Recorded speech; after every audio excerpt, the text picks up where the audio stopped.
할렐루야. 우리에게 날마다 은혜를 주시는 하나님을 찬양합니다. 지난 금요일은 광복 80주년 기념일이었죠. 우리나라에 해방과 광복을 주신 하나님을 찬양합니다. 하나님의 축복과 또 하나님의 역사로 우리나라가 해방되고 또 광복을 얻은 줄로 믿습니다. 역사에서 교훈을 얻지 못하는 사람이나 민족은 망할 수밖에 없다고 하죠. 교훈을 얻는다는 것은 반성한다는 것입니다. 한마디로 과거 역사를 반성하지 않는 사람이나 민족은 망할 수밖에 없다는 뜻입니다. 과거에 우리나라가 왜 나라를 잃고 망할 수밖에 없었습니까? 우리는 기억하죠. 19세기 말에 세계 역사의 그 흐름을 읽지 못하고 변화를 거부했기 때문에 우리 나라가 주권을 잃고 망한 것을 우리는 보게 됩니다. 개방이 아닌 쇄국의 길을 택했을 때 그것이 망국의 길이 되었던 것이죠. 그러나 우리가 더 깊이 들여다보면 우리나라를 쇠퇴시키고 망하게 한 것은 죄였음을 우리는 알게 되는 것입니다. 죄가 나라를 망하게 했던 것이죠. 지배층이 민중을 억압하고 또 착취했고요. 여성들을 집안에 가둬놓고 또한 차별했던 것을 우리는 알고 있습니다. 또 신분과 계급제도에 의해서 대부분의 사람들이 희망을 잃고 희망을 갖지 못한 채 절망 가운데 신음했던 그런 역사가 우리나라에 있었음을 우리는 보게 되는 것입니다. 그러나 우리는 나라를 되찾고 오늘날 선진국의 반열에 이르는 그러한 눈부신 발전을 이룩했습니다. 어떻게 그렇게 할 수 있었습니까?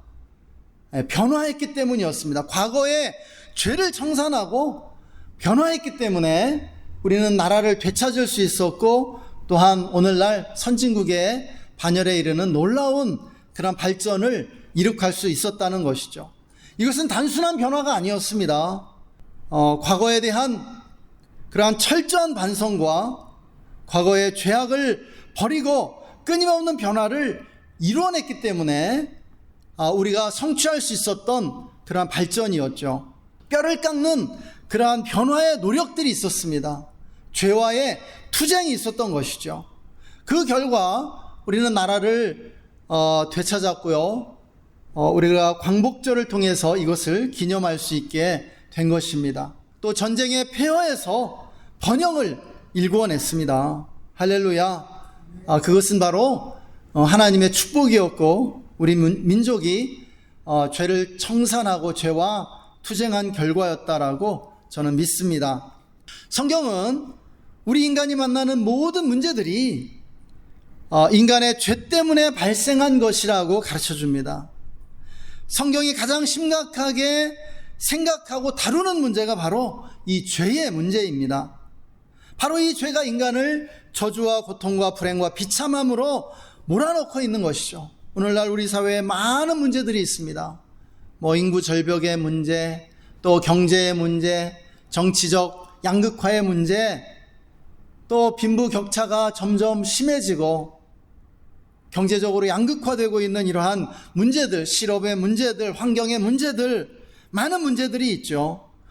또 우리가 가정적으로, 개인적으로 직면하고 있는 문제들이 있습니다. 많은 가정들이 불화와 또 이혼과 여러 가지 경제적인 문제들로 무너져가고 있는 그런 현상을 보고 있고요. 개인적으로도 우리가 많은 문제들을 겪는 것을 보게 되죠.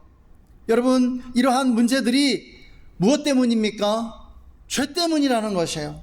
성경은 죄로 인해서 인간은 이러한 저주와 고통과 불행과 비참함의 나락에 떨어지게 된다라는 것이죠. 죄란 무엇입니까?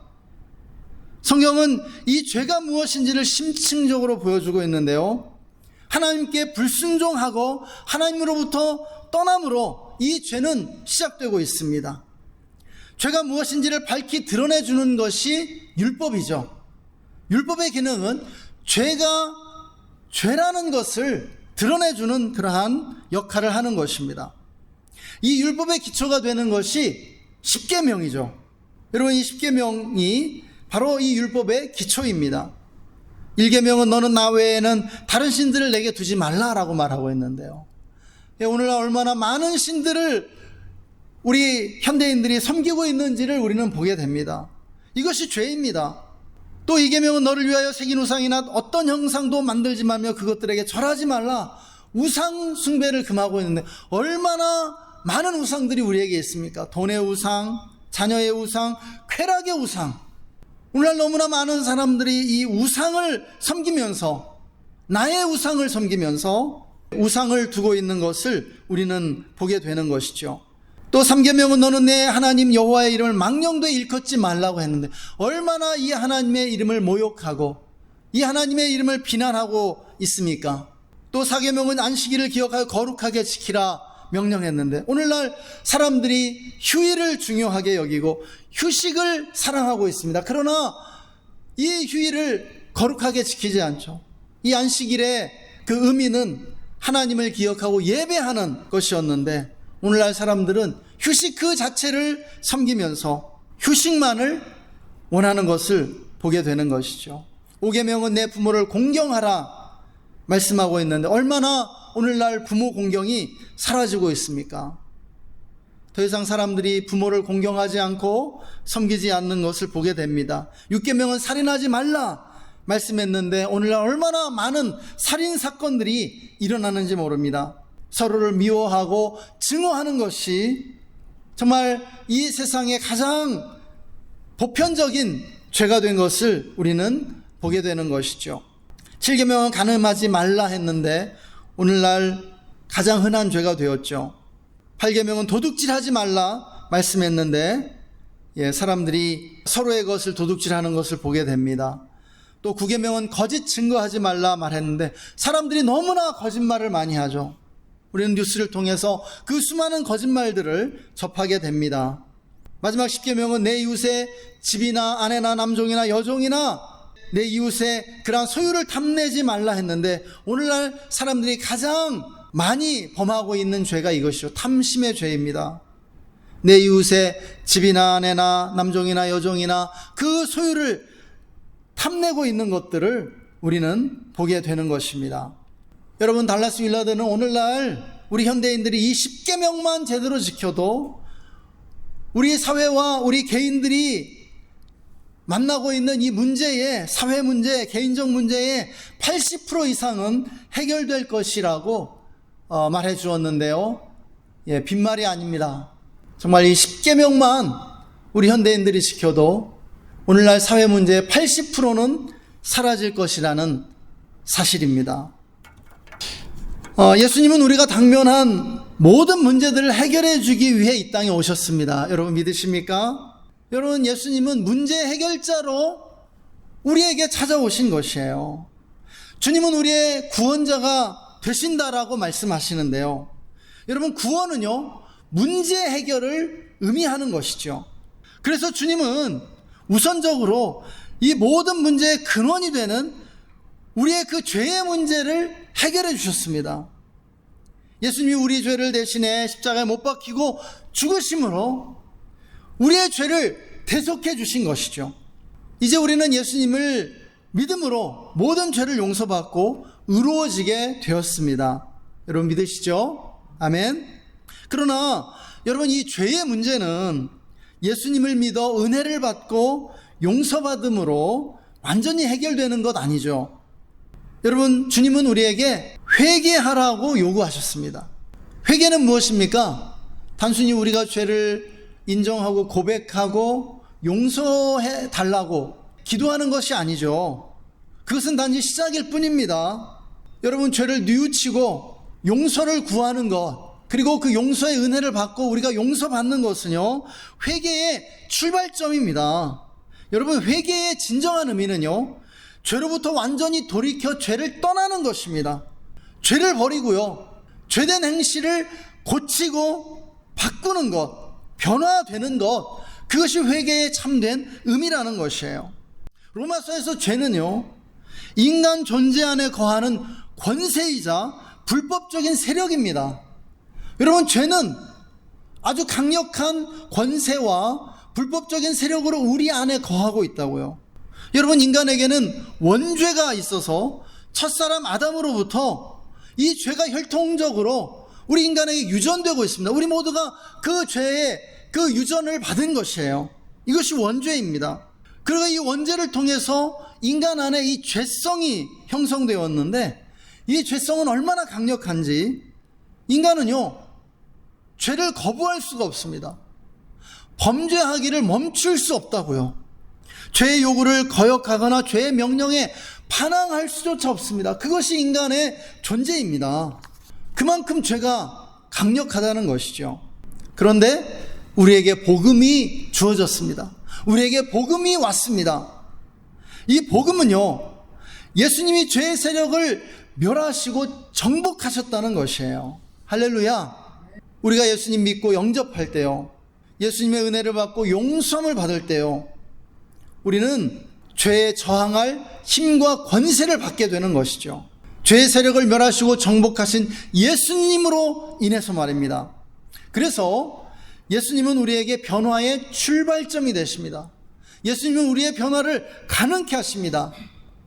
우리가 죄와 싸울 수 있는 힘을 주시고요, 우리가 죄된 습관을 버리고 새로운 삶을 살 수 있도록 예수님은 우리의 권능이 되어주신다고요. 회개와 변화는 하나입니다. 회개해야 변화될 수 있죠. 회개와 변화는요, 마음을 새롭게 함으로 시작되는데요, 오늘 본문의 말씀에 의하면요, 너는 이 세대를 본받지 말고 마음을 새롭게 함으로 변화를 받아 라고 주님은 말씀해 주고 있습니다. 여기서 마음은 생각입니다. 생각, 마인드예요. 그래서 참된 회개는 생각하는 훈련을 통해서 시작되는 것입니다. 여러분, 회개는요, 먼저 생각을 새롭게 하는 것이에요. 생각을 고치는 것입니다. 그것을 통해서 시작된다고요. 생각을 고쳐야만 해요. 고쳐 먹어야만 하는 것이에요. 우리가 이것을 이해하려면 회개를 가로막는 3대 악을 이해해야 합니다. 인간의 3대 악이 있는데요, 게으름과 거짓말과 자아도취입니다. 교만입니다. 여러분, 게으름은요, 변화를 거부하는 것입니다. 여러분, 이 인간의 3대 악은요, 태초에 인간이 에덴 동산에서 아담과 하와가 선악과를 따먹을 때부터 있었던 것입니다. 여러분, 인류 최초의 죄악은요, 바로 이 게으름과 거짓말과 교만이었다고요. 자아도취였다고요. 게으름은 변화를 거부하는 것이라고 말씀드렸죠. 아담과 하와는요, 변화를 거부했습니다. 회개를 거부했다고요. 그리고 그들은 거짓말했죠. 하나님뿐 아니라 자기 자신까지도 속이려 한 것을 우리는 보게 됩니다. 여러분, 우리가 얼마나 지독한 거짓말쟁이인지 우리 스스로 깨달아야만 해요. 약한 사람들이 약한 이유는 자기 자신까지도 속이려고 한다는 거예요. 그들은요, 거짓말을 믿어버립니다. 마지막이 자아도취인데요, 교만입니다. 교만. 여러분, 교만에 대한 가장 탁월한 정의는 스카펙이 내렸는데요, 그는 이 교만을 가리켜서 호전적인 무지라고 그렇게 정의 내렸습니다. 호전적인 무지라고요. 알려고 하지 않는 거예요, 진실을. 자신의 문제와 죄를 인정하거나 대면하지 않으려고 합니다. 아주 호전적이고 공격적인 무지예요, 무지.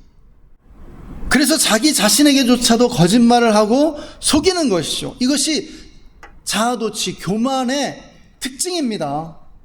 여러분, 회개는요, 우리 안에 들어와 있는 이 3대 악인 게으름과 거짓말과 자아도취를 의식하고요, 자기 자신의 잘못과 어리석음을 성찰하는 것으로부터 시작됩니다. 우리는 끊임없이 우리 자신을 바라봐야 돼요. 우리가 얼마나 변화를 거부하고 있는지, 또 정직해지려 하지 않는지, 또 얼마나 자아에 도취돼서 교만해져서 현실을 냉철하게 인식하려 하지 않는지 성찰해야 된다는 것이죠. 여러분, 회개는 예수님 안에서 생각을 바르게 하는 것입니다. 예수님 안에서 올바르게 생각하는 것으로부터 변화가 시작되는 것이에요. 중요한 것은 무엇입니까? 예수님 안에서 예수님을 통해서만 그것이 가능하다는 것입니다. 우리는 예수 그리스도를 통해서, 복음을 통해서, 하나님의 말씀을 통해서 우리의 생각을 새롭게 해야 됩니다. 생각을 고쳐먹어야 됩니다. 회개해야 한다는 것이죠. 우리 인생의 의미는요, 성장입니다. 여러분, 우리는 성장해야만 합니다. 여러분, 성장은요, 회개와 변화를 통해서만 이룰 수 있다고요. 여러분, 우리 민족이 과거로부터 완전히 돌이켜서 과거의 죄를 청산하고 변화됨으로써 우리 민족이 발전할 수 있었습니다. 해방을 얻을 수 있었습니다. 우리 개인도 마찬가지예요. 우리는요, 회개와 변화를 통해서만 성장할 수 있다고요. 그리고 성장하는 것이 우리 인생의 참된 의미라고요. 우리는 나이가 들어가면서 계속해서 성장할 수 있고 성장해야만 합니다. 문제는 나이가 들어가면서도 성장을 멈추는 사람들이 너무 많다는 것이에요. 왜 성장을 멈출까요?